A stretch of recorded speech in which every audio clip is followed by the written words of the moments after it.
না, ঘুমাই নাই। জাস্ট একটা বিষয় চিন্তা করতেছিলাম। যে কি চিন্তা করতেছিলাম সেটা পরে বলি। আপনাদেরকেও বলি, আপনারা যদি সময় পান, জীবিত অবস্থায় একবার মরে দেখেন। অর্থাৎ আপনি চোখ বন্ধ করে কিছুক্ষণ ভাবেন। এমন জায়গায় ভাববেন, এমনভাবে ভাববেন যাতে আপনার ভাবার মধ্যে কোনো অন্য কিছু না আসে। শুধু ওই একটা বিষয় নিয়ে ভাববেন। সেটা হলো আপনি চোখ বন্ধ করে ভাবেন আপনি মরে গেছেন। হ্যাঁ, আপনি মরে গেছেন এইটাই ভাববেন। কয়েক মিনিট ভাবুন যে আপনি মরে গেছেন। আপনার লাশটা পড়ে আছে বাইরে বিছানার উপর, মাথার নিচে বালিশ নাই। আপনি আপনার আত্মা বা আপনার যেটা বলা হয় রুহু আপনার মাঝে নাই, দেহটা নিথর হয়ে পড়ে আছে। পাশে আপনার আত্মীয় স্বজনরা আছে। কে কে আপনার জন্য কাঁদতেছে, কে আপনার জন্য কতটুকু আপন, কে আপনার জন্য দুঃখ করতেছে, কে আপনাকে কষ্ট দিছে, সব কিছু নিবিড়ে ভাবেন একটু। ভাবলে পরে আপনি বুঝতে পারবেন যে আসলে জীবনে আপনি কি হারাইছেন আর কি পাইলেন। একটু ভাবার দরকার আছে। আপনারা সময় করে একটু ভাবেন। চোখটা বন্ধ করে নীরবে ১ মিনিট ভাবেন। আপনার ১ মিনিটেই আপনার সব কিছু চোখের সামনে চলে আসবে। কেউ আপন না। এই পৃথিবীতে কেউ আপন না। লক্ষ লক্ষ টাকা ইনকাম করতেছেন, কোটি কোটি টাকা ইনকাম করতেছেন। আপনি ভাবতেছেন এই টাকা পয়সা সব আপনার। কিছুই আপনার না। এসব কথা আমার মুখে শুনে হয়তো অনেকে সমালোচনা করতে পারে যে হয়তো আমার টাকা পয়সা শেষ হয়ে গেছে, এই কারণে আমি এগুলি বলতেছি। এক পর্যায়ে এটা সঠিক, টাকা পয়সা শেষ না হলে আমিও বুঝতে পারতাম না। আজ টাকা পয়সা শেষ হয়েছে বিধায় আমি অনুভব করতে পারতেছি বা ভাবতে পারতেছি যে আসলে কিসের জন্য কি হয়েছে, কে আমার আপন, কে আমার পর, কাকে আমি কি করেছি, কে আমার জন্য কি করছে, সব কিছুই। আপনি গভীরভাবে ভাবতে থাকেন যে আপনার লাশটা পড়ে আছে, লাশের পাশে আগরবাতি জ্বলতেছে, ধোঁয়া উঠতেছে, কেউ কোরআন পড়তেছে, কেউ আপনাকে নিয়ে দেখবেন, কেউ আপনাকে নিয়ে খারাপ বলবে না, সবাই বলবে ছেলেটা ভালো ছিল, এই করছে সেই করছে, কেউ খারাপ বলবে না। কিন্তু একটা সময় আছে দেখবেন সবাই আপনাকে কবরে রেখে চলে আসছে। ১ দিন, ২ দিন, ৩ দিন, ৪ দিন, ১ মাস, ২ মাস, হয়তো বছর, ১ বছর, ২ বছর। একটা সময় আসবে তখন আর কেউ আপনাকে মনেই করবে না। আপনি যে ছিলেন এই দুনিয়াতে, এই কথাটা কারো স্মরণে থাকবে না। সবাই নিজেকে নিয়ে ব্যস্ত থাকবে। তাহলে কেন আপনি সবার জন্য এত কিছু করতেছেন? কেন? আপনার দায়িত্ব যেটুকু সেইটুকু করেন। ভরণ-পোষণ থেকে শুরু করে যেগুলি মৌলিক চাহিদা আছে এগুলো পূরণ করেন। ভোগ-বিলাসিতা অতিরিক্ত কোনো কিছুই ভালো না।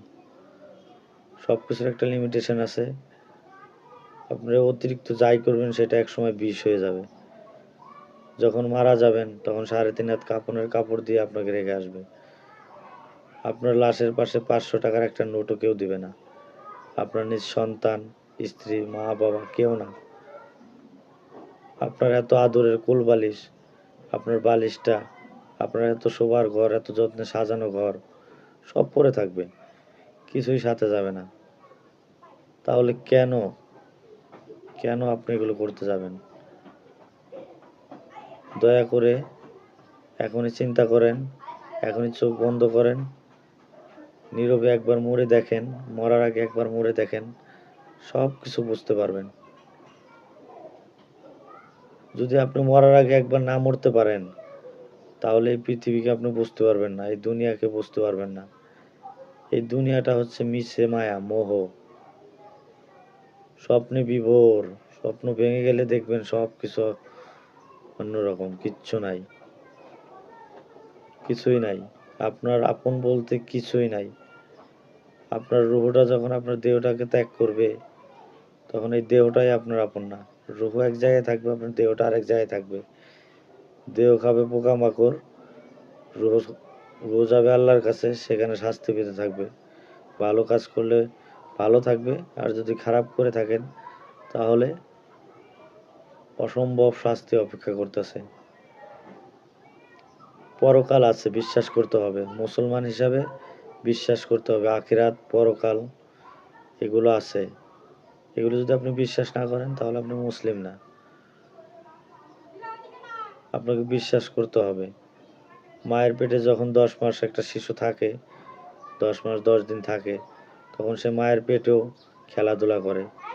আপনারা দেখবেন এক সাইডে লাত্তি মারতেছে, এক সাইড থেকে আরেক সাইডে গোড় দিতেছে, পেট একদিকে বড় হইতেছে। তার মানে সে পেটের ভিতর, মায়ের পেটের ভিতর খেলা করতেছে। সে কিন্তু তখন জানে না যে এই পৃথিবী নামক একটা জায়গা আছে, যেখানে 10 মাস পরে আল্লাহ তাকে পৃথিবীতে মায়ের পেট থেকে গর্ভপাত করাবে। এই জন্যই কিন্তু দেখবেন শিশুরা যখন জন্ম নেয় তখন কাঁদে। তার কাঁদার একটাই কারণ, সে ওখানে খুব শান্তিতে ছিল, ওটা বেহেশত ছিল। সন্তানের জন্য মায়ের পেটের ভিতর যে জায়গাটা থাকে ওটা হচ্ছে বেহেশত। আর বেহেশত থেকে যখন মানুষকে দুনিয়ায় পাঠানো হয়, তখন সে চিন্তা করে, বাচ্চাটা চিন্তা করে যে আমি কোথায় আসলাম। বড় হতে থাকে, বুঝতে থাকে, আর মায়ের গর্ভের কথা ভুলে যেতে থাকে। যখন দুনিয়ার ধ্যান ধারণা তার ভিতরে আসে, ধীরে ধীরে আসতে থাকে, আর মায়ের গর্ভে থাকা অবস্থা যা ছিল সেগুলো মুছতে থাকে। তাই আমি বলবো, মরার আগে সবাই একবার মরেন, চক্ষু বন্ধ করে ভাবেন, ভাবতে ভাবতে নিজেকে অন্য এক দুনিয়ায় নিয়ে যান। তাহলে বুঝতে পারবেন এই দুনিয়াটা মিশে মায়া ছাড়া আর কিছুই না। এই দুনিয়ায় কেউ কারো না, কেউ কারো না, কেউ কারো না। যাই হোক, ভিডিও অনেক বড় হয়ে যাচ্ছে। আমার কথাগুলো অনেক আলোচনা সমালোচনা অনেক কিছুই হবে, তবে আমি আশা করব আমার কথাগুলো যদি আপনাদের ভালো লেগে থাকে তাহলে আপনারা ট্রাই করে দেখবেন, আর ভালো না লাগলে স্কিপ করে চলে যাবেন। বাজে কমেন্ট করে দরকার নাই, কোনো কিছু বলার দরকার নাই। আর যদি কোনো কিছু বলার থাকে তাহলে ফোন করবেন, নাম্বার দেয়া আছে। আমার নাম্বার যারা আমার পরিচিত তাদের সবার কাছে আছে, আমার পুরনো নাম্বার, আমি নাম্বার চেঞ্জ করি নাই। যাই হোক, সবাই দোয়া করবেন।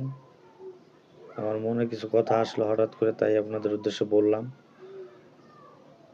আরও অনেক কিছু মনের ভিতরে আছে, এগুলো বলতে গেলে ভিডিও অনেক বড় হয়ে যাবে, তাই এখানে ভিডিও সমাপ্তি ঘোষণা করতে হইতেছে আমার। দোয়া করবেন, ভালো থাকবেন সবাই। আসসালামু আলাইকুম।